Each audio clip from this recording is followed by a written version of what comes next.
In 1946, the world was bleeding, bankrupt, and desperately trying to rebuild from the ashes of World War II. Yet, in total secrecy, the United States military mobilized a massive attack fleet as if preparing for World War III. 4,700 heavily armed troops, an aircraft carrier, 12 warships, submarines, helicopters, and enough ammunition to siege a continent. Their target wasn't Moscow. It wasn't a rogue nation. Their target was a barren, silent desert of ice, Antarctica. The Pentagon called it Operation Highjump. The official cover story? A scientific expedition to look for coal deposits. But military intelligence knew the truth. You don't bring depth charges, fighter jets, and heavy artillery to look for coal. They were hunting something that had fled the collapse of Europe and vanished deep beneath the frozen crust. Led by the legendary Admiral Richard E. Byrd, the fleet sailed into the most hostile waters on the planet with a sense of frantic urgency. They expected a harsh climate, but what they encountered in the white abyss was an enemy that didn't belong to our world. Crossing the 60th parallel south, the fleet entered a dead zone where geography itself seemed to break down. In the frozen darkness of Antarctica, the concept of time became an illusion.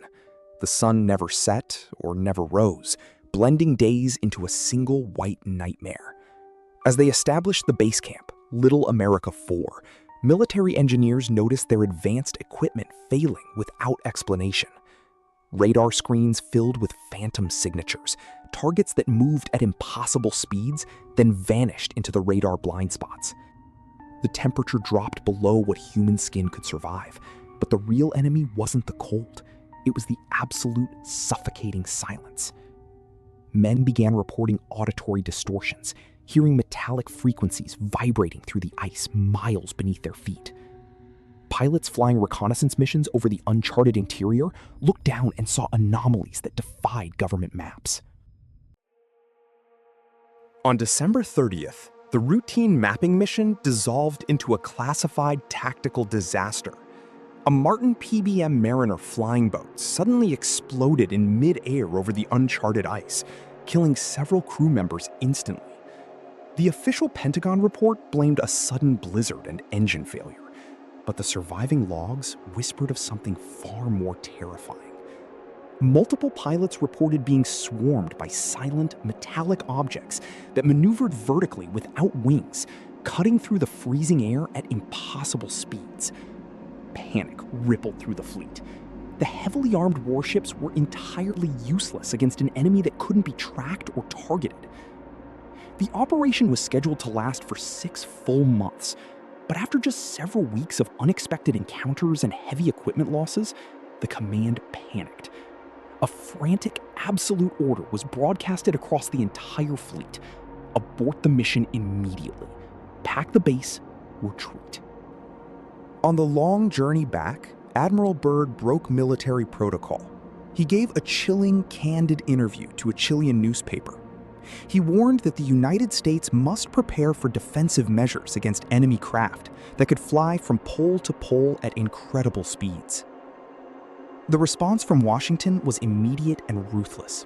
The interview was buried, and the admiral was met by intelligence officers the moment he landed.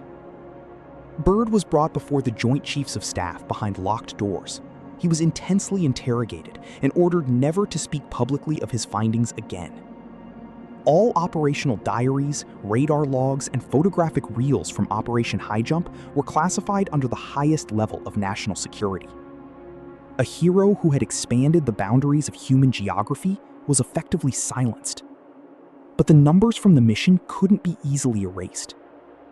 Why would a routine mapping expedition require a level of censorship usually reserved for nuclear weapon blueprints? In 1959, at the absolute peak of the Cold War, something deeply unnatural happened. The United States and the Soviet Union signed a treaty. The Antarctic Treaty banned all military activity, nuclear testing, and economic exploitation of the continent. the enemies agreed to lock away a massive piece of Earth. Today, Antarctica remains the most heavily restricted airspace on the planet. Private expeditions are illegal, and commercial flights are banned from crossing the interior. The official reason is environmental protection, but skeptics and military insiders know that the global powers aren't protecting the environment. They are protecting a secret. Operation Highjump proved that the White Abyss is not empty space.